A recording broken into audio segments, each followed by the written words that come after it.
It's not important because Pfizer has released an admission, a massive admission. The first time in the history of human civilization, a company basically is telling us, yeah, we're doing gain of function research, but we're trying not to think about it. That way it remains legal. Because if we were to really think about it, what we're doing might be illegal. I mean, it's unbelievable. This press release, I need to come back to it.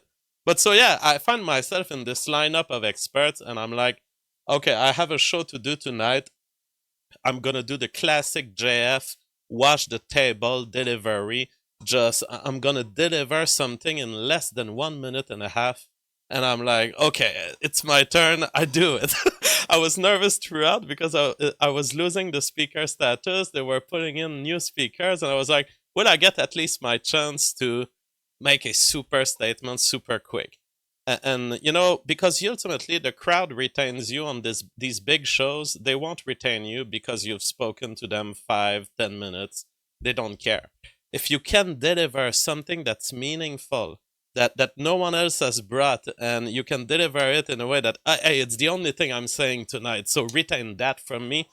That is concentrated autism, as DK Shadow points out.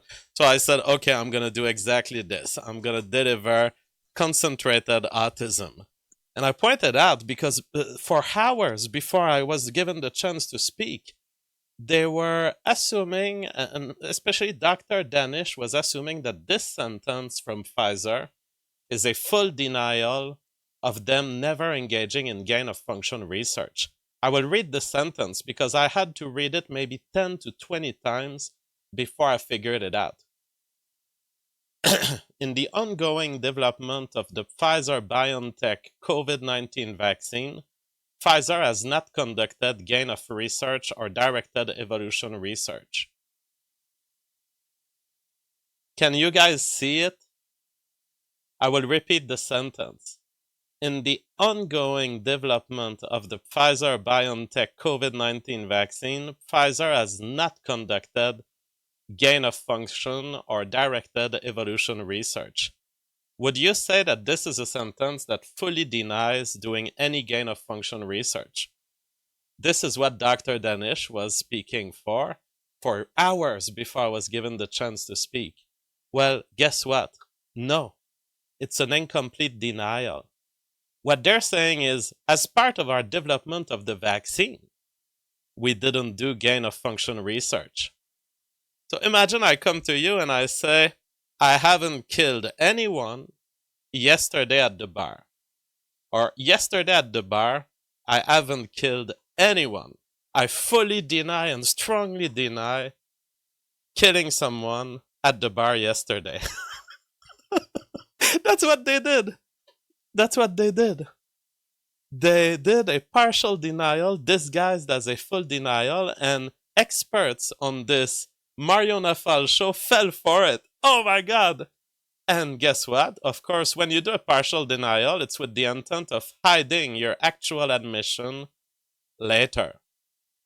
And here's the actual admission that they've hidden in their press release. In addition, in vitro resistance selection experiments are undertaken in cells incubated with SARS-CoV-2 and nirmatrelvir in our secure BSL-3 laboratory. By the way, what's the level of security of a BSL-3 laboratory? Almost nothing. A virus will escape a BSL-3 because, in fact, in this pandemic, it seems that a virus has escaped a BSL-4. So if you want to believe that Wuhan was the site of an escaped virus, you're going to have to believe that a BSL-3 is not sufficient security, because it seems that this pandemic was seeded by a virus coming out of Wuhan that was a BSL-4, which is BSL-4 is the one where, you know, there's an entry point and you get washed and completely changed at that moment. You receive the steam or whatever gas that they use at the entry. They really eradicate everything that could be onto you. A BSL-3 is a level of lab that I've been working on. It's they have a positive ventilation pressure, negative ventilation pressure that basically constantly sucks the air out of the lab. and toward chimneys of some kind so they can evacuate them, but with filters. If you get a coronavirus on your shirt on these labs, even if you have PPE, when you remove the PPE, you touch it with your fingers, you put your regular clothes, and then you carry the infectious agent out of the lab. So definitely a BSL-3 lab is a lab where there can be escape. And what they were saying, most importantly, they have done in vitro resistance selection experiments. Those are experiments in which the viruses that are the most resistant survive. The viruses that are the weakest die, and they end up with increasing reinforcement of their resistance. Now, also in the first paragraph, another admission. Working with collaborators, we have conducted research where the original SARS-CoV-2 virus has been used to express the spike protein from new variants of concern. So they take the new spike, they put it in the old virus. Is that gain of function? Yes, it is. You are giving a new function that was evolved in the real world. You're transmitting it back to the original strands for doing your little experiments and for generating your spike proteins. But the virus doesn't care that you're using it to generate spike proteins. As far as the virus is concerned, it can run away, it can do whatever it wants. So, an absolute admission here by Pfizer that they haven't used gain of function to develop the vaccine, but they've used gain of function through collaborators to do this and through their Paxlovid research to do this.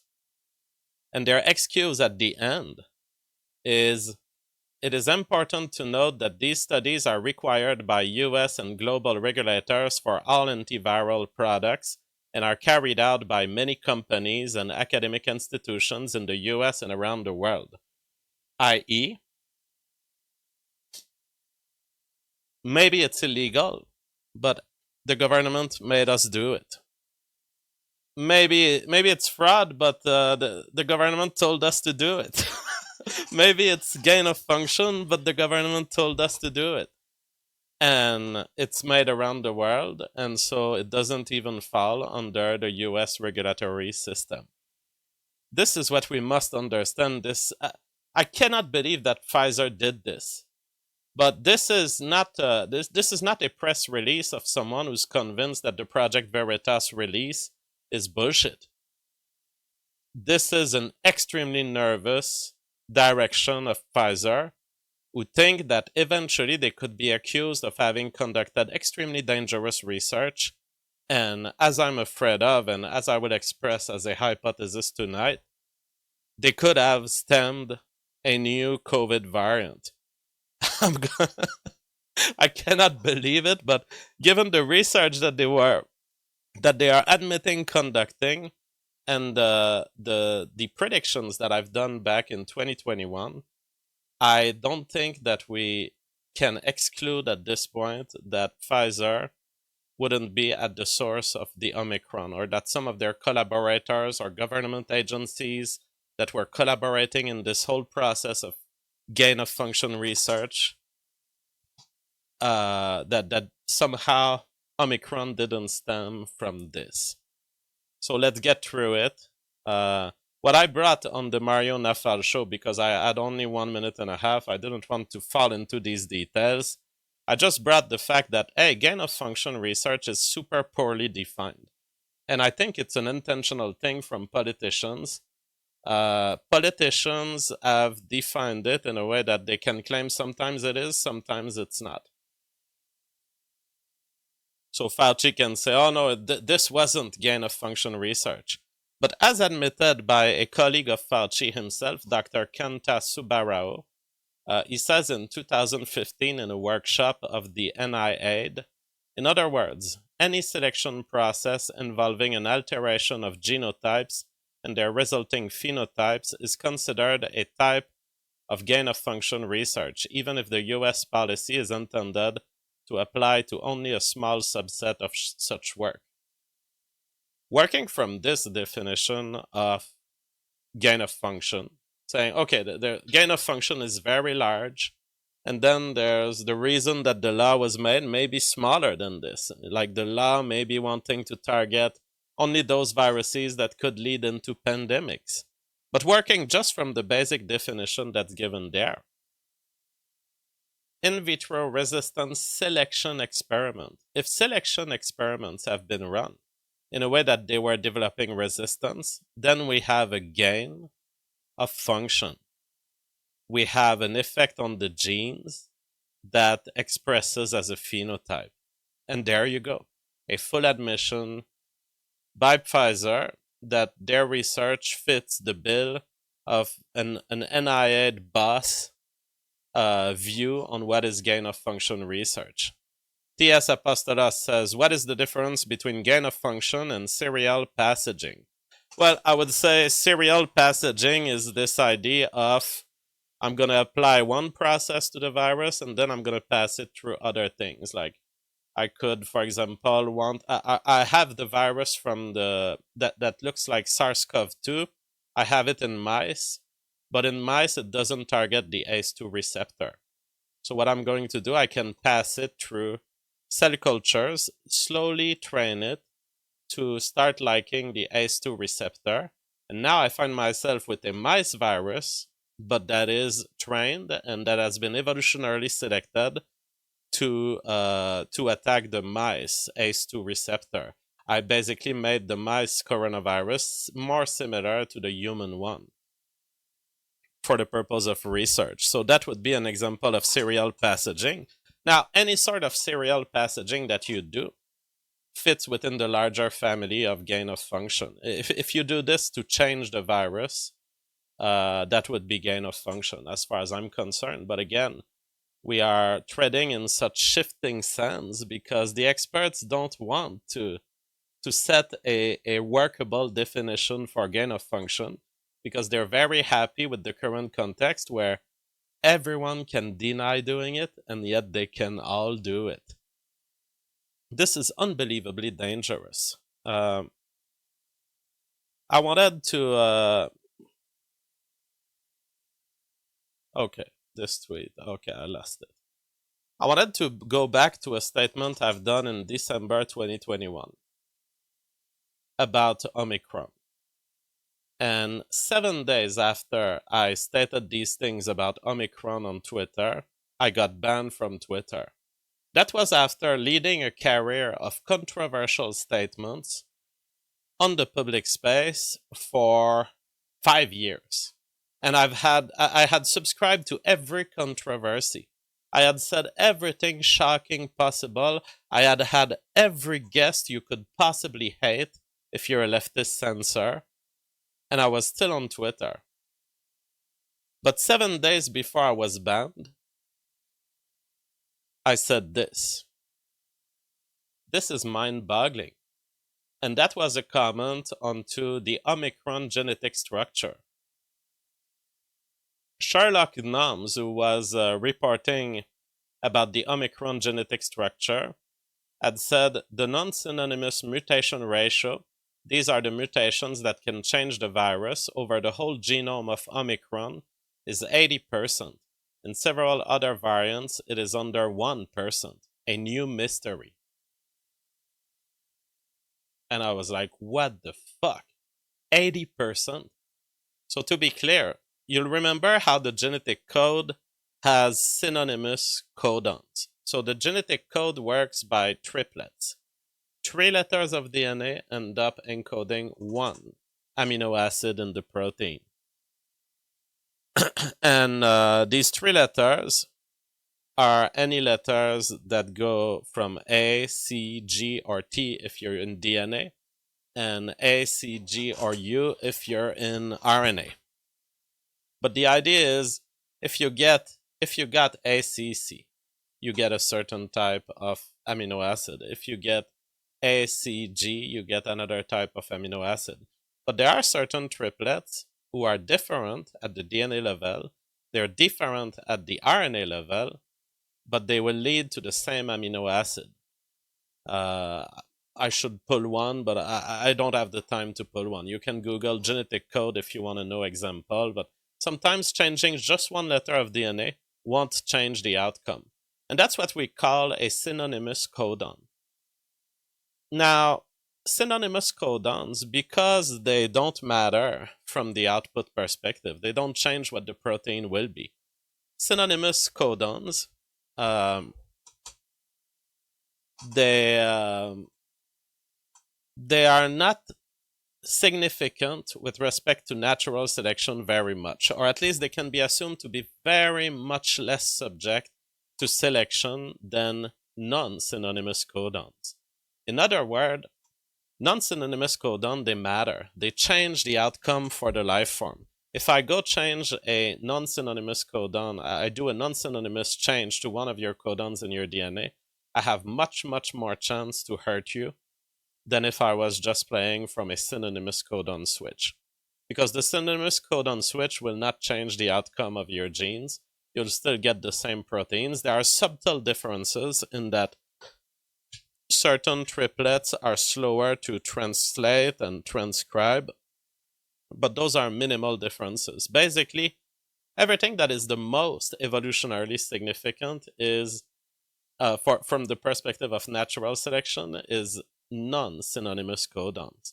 Now, the idea of seeing 80% non-synonymous mutations in Omicron was absolutely mind-blowing to me. How is that possible? I've been looking at genes in humans, monkeys, and you don't get this. You certainly don't get this in mammals. And then I was thinking, maybe you get this in viruses. Well, look at the other variants. They're all under 1%. And so that is quite stunning. Their Omicron seems special. It seems special in that its evolution has been highly favoring changes to the non-synonymous codon, with no trace left in the synonymous codons. What does that mean? Well, to me, as an evolutionist, I think life has to fail many times before it succeeds. Life has to try a lot of things before one of them works.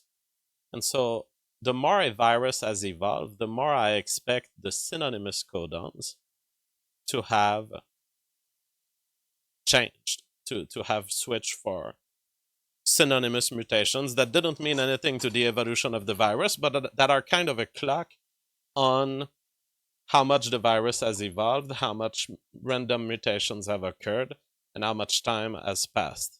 It's not a perfect mechanism to conclude this, but it's definitely a bizarre asymmetry. So here were my comments in December 2021, 7 days before getting banned from Twitter. I said, it's mind-boggling. Well, the virus looks like a virus that has close to zero history of mutations, but a lot of advantageous mutations. It's like it was frozen in time a year ago, suddenly got defrozen, and happened to stumble upon the right mutations to survive in the I-vaxxed environment. So now you start thinking, wow, maybe Omicron comes from so much of the lab work on the alpha variant, right? But even that doesn't start to explain why so many mutations that matter would be present as compared to mutations that don't matter. This is why I say it's mind-boggling. Omicron appears not only to have won the lotto, it appears to have won it on its first ticket ever bought.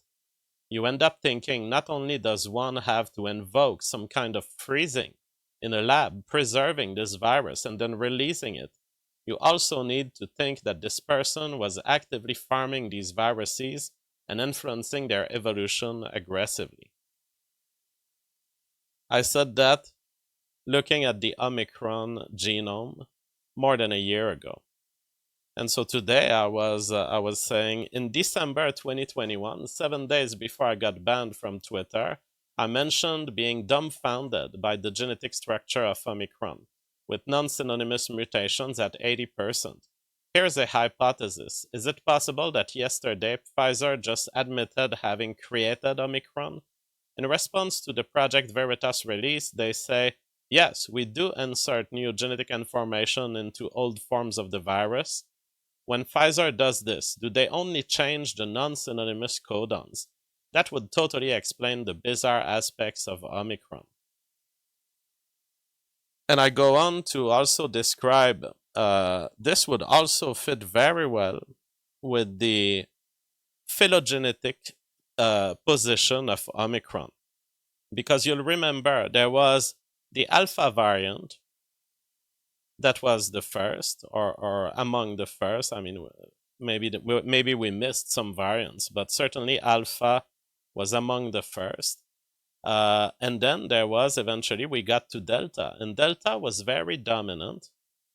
And you would have thought, well, if the world is populated by Delta, the next successful virus could be stemming from the Delta branch and creating here another specialty, evolving in another direction. But surprisingly, the Omicron developed from a branch linking closely Alpha, Lambda, Gamma. In other words, Omicron came late into the pandemic and yet was evolutionarily closer to the original viruses of the pandemic rather than the late ones. That is not a demonstration of my hypothesis, but it fits very well.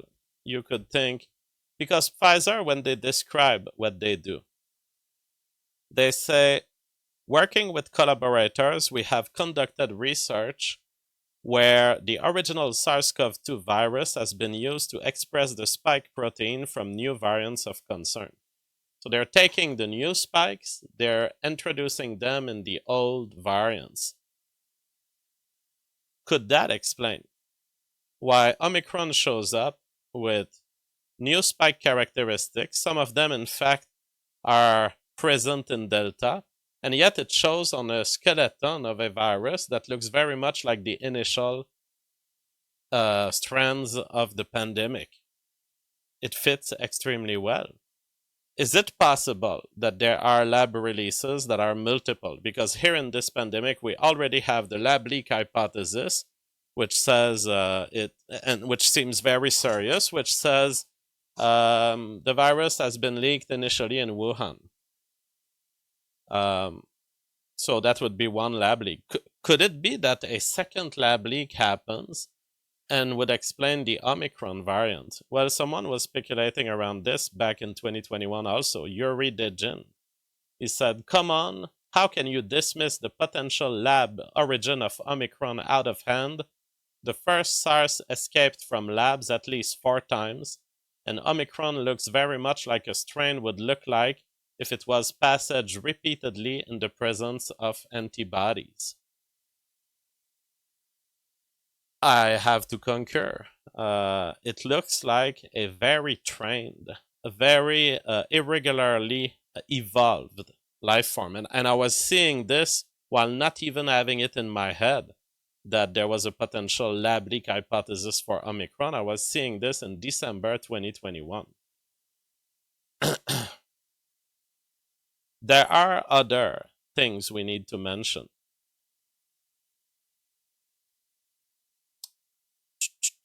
Okay, so there's the explanation from the genetic code.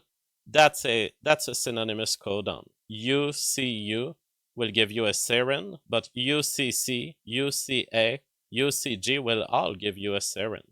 So those synonymous codons do not matter at the output level for evolution because they will give you the same protein.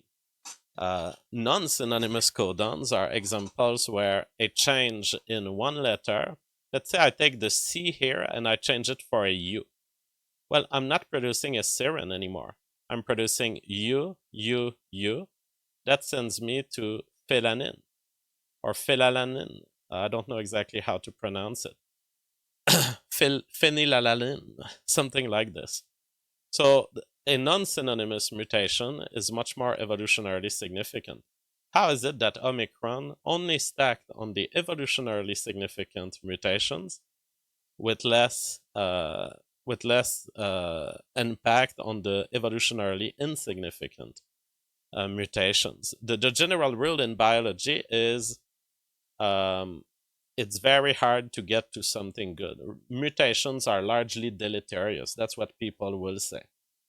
Um, I want also to come to new data just to make sure that I've not misinterpreted stuff from a tweet, because up to now I've just been quoting a tweet saying it's 80% of non-synonymous mutation. Well, we have repeated these observations since then, and in peer-reviewed research, mutational cascade of SARS-CoV-2 leading to evolution and emergence of Omicron variant. This is one article where they are stating, I want to get to the statement, non-synonymous. Delta and Omicron have evolutionarily diverged into distinct phylogroups and do not share a common ancestry, while Omicron shares common ancestry with VOI lambda, and its evolution is mainly derived by the non-synonymous mutations. So, and they go on to characterize the non-synonymous mutations of Omicron. They are massive. Instead of 80%, they say it's, if you include the indels. The indels are not single letters of additions, but they are multiple letters of addition. You end up with more than 97% of the mutations were in the coding regions, and the remaining, there's 17,700 mutations in the coding region, and only 558 detected in the extragenic region. So a virus that didn't have much time of evolution. It didn't run in the wild, replicate in the wild with lots of error, but it appears that all of the errors that it did were all the right one to affect its function. Very weird virus. Another thing that's very weird about the Omicron variant is from Sun et al. Origin and evolutionary analysis of the SARS-CoV-2 Omicron variant. Moreover, the presence of 5 mouse-adapted mutation sites suggests that Omicron may have evolved in a mouse host. Isn't that interesting? Did Pfizer run research in mouse host? Well, if we believe their statement, there's no mention of mouse host, but there is mention of cell cultures. And when you get to what has been submitted at the European Medicines Agency, Science Medicines Health, so for European approval of Paxlovid, you realize that there was mouse cells being used as models, just like they say in their release here. They say in vitro resistance selection experiments are undertaken in cells. They don't say mouse cells, but we know from the European document that Pfizer, that it's most likely mice cells that they are talking about. So Omicron shows the characteristics of having lived for a moment in the mouse, but it doesn't tell you if it lived in a living mouse or if it lived in a mouse cell culture. And Pfizer submitted evidence to the European agency that they ran tests on mice cell cultures.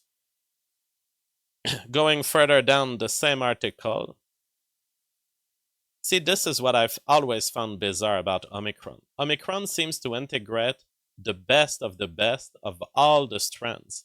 And yet we are being told it emerged from alpha. It emerged from alpha and lambda, around the base of the phylogenetic tree.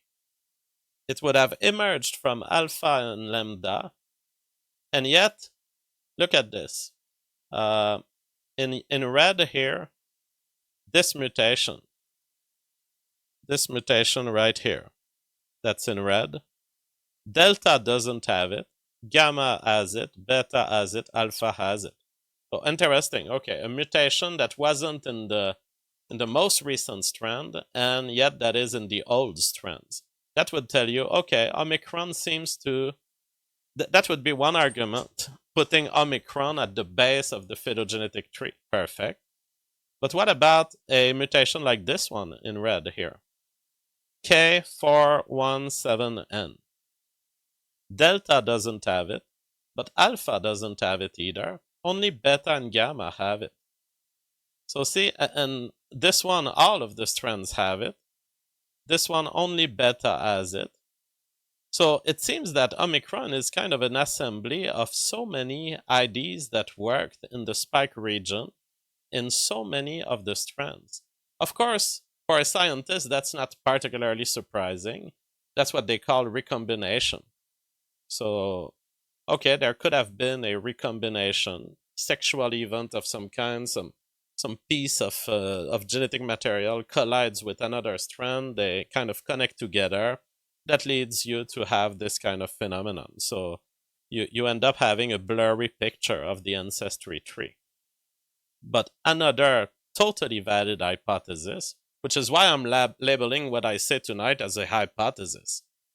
Totally valid hypothesis is the recombination didn't happen through chance. It happened here. Working with collaborators, we have conducted research where the original SARS-CoV-2 virus has been used to express the spike protein from new variants of concerns. If they were mixing the new spike coding region with the old virus, and it was all a big orgy of coronavirus modification in labs run on mouse cultures, then should we be surprised that we have emerging from all this a Omicron variant that has all of the modifications of various different strands to which it's not related directly, that has the genetic signature of having had a passage through mouse, and that has 80% of evolutionarily significant rather than non-significant mutations. Perhaps a world record in accuracy of mutation. I'm laying out all of this with almost fear in my heart because it's very rare that I will lay out a new hypothesis. Last time I did this was probably this, the revolutionary phenotype. But I feel that at some point it's your responsibility to just listen. The stack of evidence I've presented is not conclusive and final, but it's certainly putting that hypothesis right there and saying we should study the possibility that through these lab experiments, either through Pfizer, through their collaborators, through their interactions with the governments, that something has escaped the BSL level 3 lab, which is very easy, that could have been born into Omicron. What's my degree of certainty on it? I am not yet competent to give a degree of certainty. What I can say is that I remember my emotion when I was seeing the Omicron variant stem and I looked at its genome in 2021, December, and I was like, this is bizarre. This is like impossible. What the fuck is happening? And this morning, when I read the Pfizer release, I was like, wait a minute. I think I wrote a tweet about this. And then I'm shocked by the realization that I was banned from Twitter 7 days after this tweet. So what I sent a reply to Elon Musk this morning on Twitter. I sent an to him. And I said, Elon, find who banned me from Twitter and why. Is it one of these human resource lady from an educational institution that would have some contact with Pfizer and they would get some funding for the purpose of controlling misinformation on the public space? That would be extremely interesting. Elon, I will tell you right away. If you can tell me who banned me from Twitter, you might be finding facts that will make your most important Twitter release yet. Twitter files. That will be the biggest Twitter files. That someone in 2021 was saying these things. This is mind-boggling. What the fuck is happening? And just for asking questions about what the fuck is happening, I may have been censored by some people of the controlling kind who wanted this theory not to be laid out. Now, this is almost conspiratorial at this level, so I'm going to stop it there and tell you guys, I don't know, what do you think? Perhaps we can speak with each slap. Perhaps we can bring in some speakers. I have some news then I want to cover, but that was the big layout that I wanted to do tonight and say, am I crazy here or these facts align just okay? Not like proof, but freaking okay.